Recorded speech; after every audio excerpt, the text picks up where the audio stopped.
میں تربیلا ڈیم بنانے والی کمپنی پی جے وی میں اسسٹنٹ پبلک ریلیشنز آفیسر تھا۔ معقول تنخواہ تھی۔ کمپنی نے بہت سی سہولتیں دے رکھی تھیں اور زندگی سکون سے گزر رہی تھی۔ بھارت سے ہماری جنگ جاری تھی۔ ہمارے ذرائع ابلاغ کامیابی کے بڑے بڑے دعوے کر رہے تھے۔ کبھی چینی امداد اور کبھی امریکی چھٹے بحری بیڑے کی عنقریب آمد کے مژدے سنا رہے تھے۔ یو این او میں ہزاروں سال تک جنگ جاری رکھنے کے لیے عہد کیے جا رہے تھے۔ جنگ بندی کے لیے پولینڈ کی قرارداد، جسے عالمی طاقتوں کی حمایت حاصل تھی، ہمارے وفد کے سربراہ نے پھاڑ دی تھی۔ یہ محسوس کرایا جا رہا تھا کہ آئندہ چند دنوں میں ہی بھارت گھٹنے ٹیک دے گا اور جنگ بندی کے عوض مقبوضہ کشمیر ہمارے تشتری میں رکھ کر پیش کرے گا۔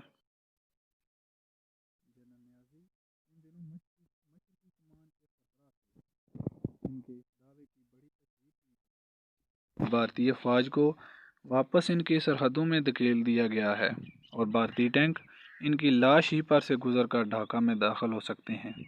ان خشک انداموں سے بہلائے گئے دل پر بی بی سی کی یہ خبر بجلی بن کر گری کہ 16 دسمبر 1971 کو پاکستانی افواج ہتھیار ڈالنے کا معاہدہ کر چکی ہیں اور جنرل نیازی نے اس رسم کی ادائیگی کے لیے اپنے پرانے ساتھی بھارتی جنرل اروڑہ کو ڈھاکہ آنے کی دعوت دی ہے۔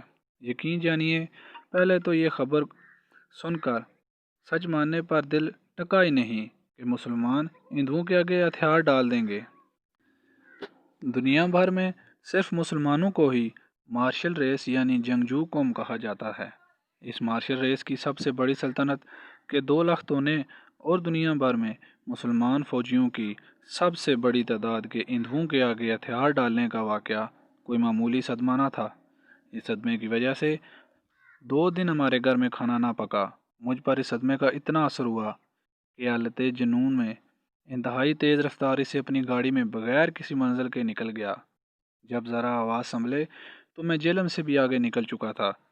اس وقت میری ایک خواہش تھی کہ میری گاڑی ٹکرا جائے اور میں مر جاؤں۔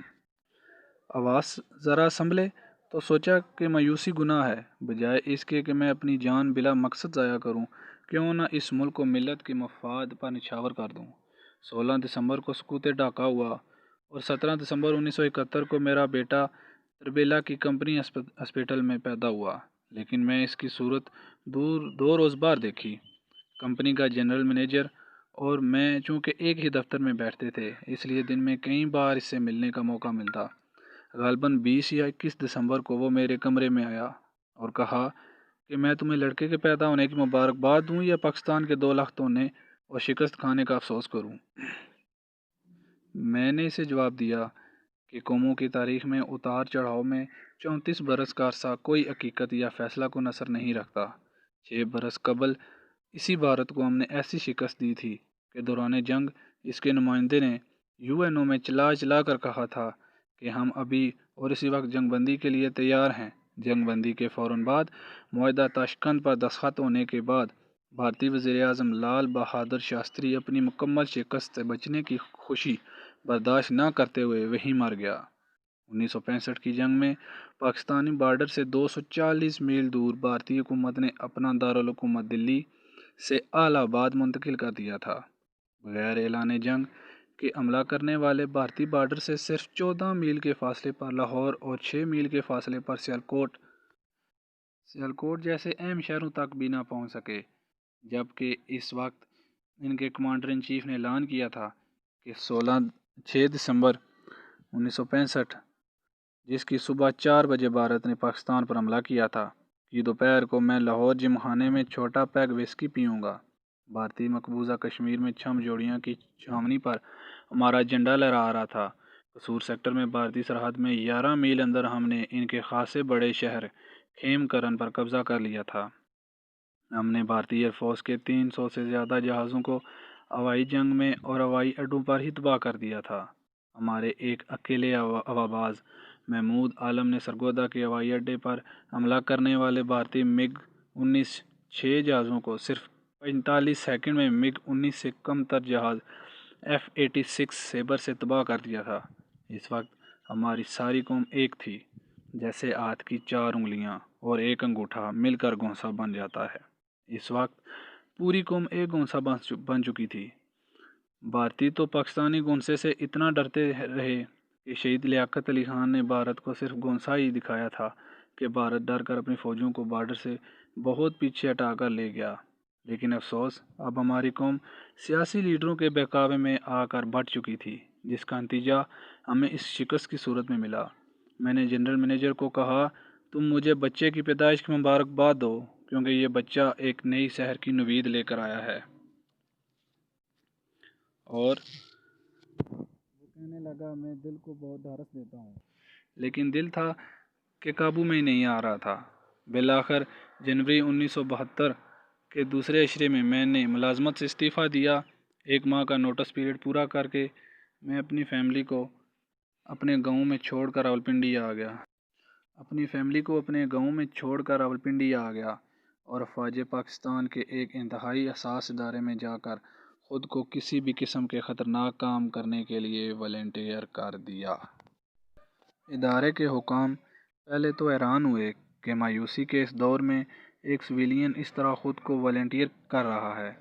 تقریباً 20 روز میرے مختلف اقسام کے انٹرویو ہوتے رہے اور اس دوران انہوں نے اپنے ذرائع سے میرے پورے ماضی کو کھنگال ڈالا۔ جب وہ پوری طرح مطمئن ہو گئے تو انہوں نے مجھے درپیش آنے والی مشکلات، زندگی کے خطرے، پکڑے جانے کی صورت میں انتہائی تشدد سے ڈرانا چاہا۔ لیکن وہ چاہتے تھے کہ میرے اس ادارے میں کام کرنے کا میرا ارادہ اگر محض ایک وقتی جنون ہے تو میں بیک آؤٹ ہو جاؤں۔ لیکن میری ثابت قدمی سے جب انہوں نے دیکھا کہ میں وقتی جنون کا شکار نہیں، بلکہ اپنے وطن کے لیے بڑی سے بڑی قربانی دینے کو دل کی گہرائیوں سے تیار ہوں، تو پہلی ملاقات سے 1 ماہ کے اندر مجھے باقاعدہ طور پر ادارے میں شامل کر لیا گیا۔ 1 ہفتے کے اندر میری تربیت شروع ہو گئی۔ میری تربیت کے لیے 6 ماہ کی مدت مقرر کی گئی تھی، جو میں نے 4 ماہ اور چند روز میں مکمل کی۔ ملکی سلامتی کے پیش نظر تربیت کی تفصیلات میں نہ جا سکوں گا، مختصراً صرف یہ عرض کر سکتا ہوں کہ بے پناہ جسمانی مشقت، جوڈو کراٹے کے طریقے، اور اگر خود جال میں پھنس جاؤ تو اس سے نکلنے کے طریقے، اور سب سے اہم یہ کہ اس دوران مجھے مکمل طور پر ایک بھارتی شہری بنا دیا گیا، اور ان کے طور طریقے، رسم و رواج، زبان اور سیاسی معاشرتی زندگی کے علاوہ بھارتی افواج کے متعلق تمام معلومات بھی ازبر کرا دی گئیں۔ ان کی ٹرینوں، بسوں کے اڈوں، شہروں، صوبوں، غرض کے ہر وہ بات جو ایک پڑھے لکھے بھارتی سے توقع کی جا سکتی ہے، اس طرح میرے دماغ میں بٹھا دی گئی کہ میں ایک مکمل بھارتی شہری کا روپ دھار گیا۔ اس کے بعد تشدد اور جسمانی اور ذہنی اذیت برداشت کرنے کی تربیت دی گئی، کیونکہ میرے اساتذہ یہ جاننا چاہتے تھے کہ میں کس حد تک تشدد اور اذیت سہ سکتا ہوں۔ پھر وائرلیس آپریٹ کرنا، چھاونیوں اور فوجی پڑاؤ پر حملے، معلومات کے اصول کے طریقے، غرض کے ہر پہلو سے مجھے فرائض کی انجام دہی کے لیے پوری طرح سے تیار کر دیا گیا۔ میری زندگی کی سب سے پہلی ملازمت، جو سابق مشرقی پاکستان میں چٹاگانگ میں ایک مشہور کمپنی میں چائے کی بلیڈنگ کی تھی، وہ بھارت میں مجھے اپنے کور کے لیے بہت کام آئی۔ میں لوز ٹی کے ایک تاجر کے طور پر ہر چھاونی میں جا سکتا تھا۔ کور کے مطابق میں بمبئی میں یوناگ پاڑا کا رہائشی تھا اور یہاں تک مکمل انتظام کر دیا گیا تھا۔ اگر کوئی میرے دیے ہوئے ایڈریس سے میرا پوچھے تو اسے یہی بتایا جاتا کہ ونود چوپڑا، جو کہ میرا کور نام تھا، یہاں رہتا ہے اور چائے کا کاروبار کرتا ہے۔ تربیت کا آخری حصہ پاکستانی چھاونیوں سے مطلوبہ معلومات حاصل کرنا تھی، اور یہی میرا امتحان تھا، جس میں میں نے نہ صرف مطلوبہ معلومات حاصل کیں بلکہ ان کے بعض حساس خفیہ راز بھی معلوم کر کے اپنے اساتذہ کو دیے۔ چنانچہ مجھے گروپ لیڈر کے طور پر سلیکٹ کر لیا گیا۔ میرے گروپ میں 4 اور ساتھی تھے جو افواج پاکستان کے مختلف کاموں کے ماہر تھے۔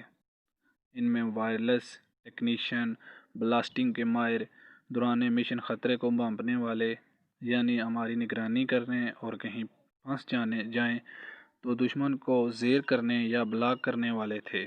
غرض یہ کہ یہ ایک مکمل گروپ تھا، بحیثیت گروپ لیڈر کہ وہ میرا ہر حکم ماننے کے پابند تھے اور خود اپنے فیصلے سے کوئی کام سر انجام دینے کی اجازت نہ تھی۔ مجھے ان سے الگ رہنا اور ان سب کی رہائش کا علم رکھنا تھا، لیکن انہیں میری رہائش کا علم نہیں ہونا چاہیے تھا۔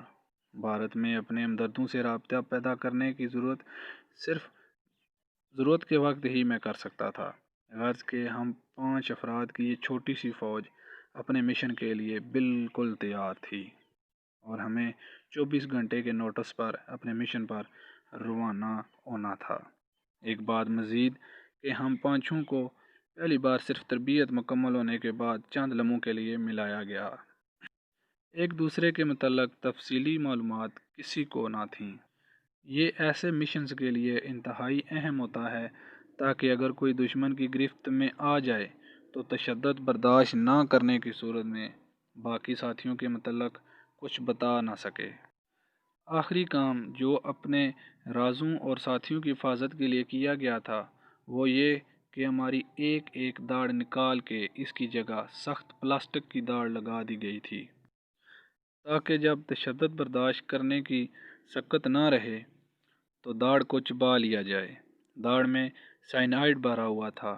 دشمن کو راز بتا کر غدار کہلانے سے بدتر جہاں بہتر ہے کہ موت کو گلے لگا کر شہید ہو جاؤ تاکہ آئندہ آنے والی نسلیں تم پر فخر کر سکیں۔ یہ تھا ہماری تربیت کا مختصر احوال، جس کی تکمیل پر ہمیں بھارت میں اپنے مشن کے انجام دینے کے لیے سٹینڈ بائی پوزیشن میں کر دیا گیا تھا۔ ہم جسمانی اور ذہنی طور پر اپنے مشن پر جانے کے لیے بالکل تیار تھے۔ سقوط ڈھاکہ کے بعد بھارت اپنی 80% سے زیادہ فوج مغربی پاکستان کے بارڈر پر لے آیا تھا۔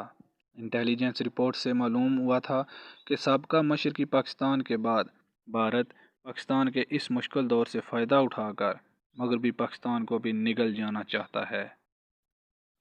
بھارت کو اپنی افواج سے زیادہ اس وقت روس سے کیے گئے دفاعی معاہدے پر بہت غرور اور بھروسہ تھا، جس کے تحت بھارت پر حملہ روس پر حملہ سمجھا جاتا۔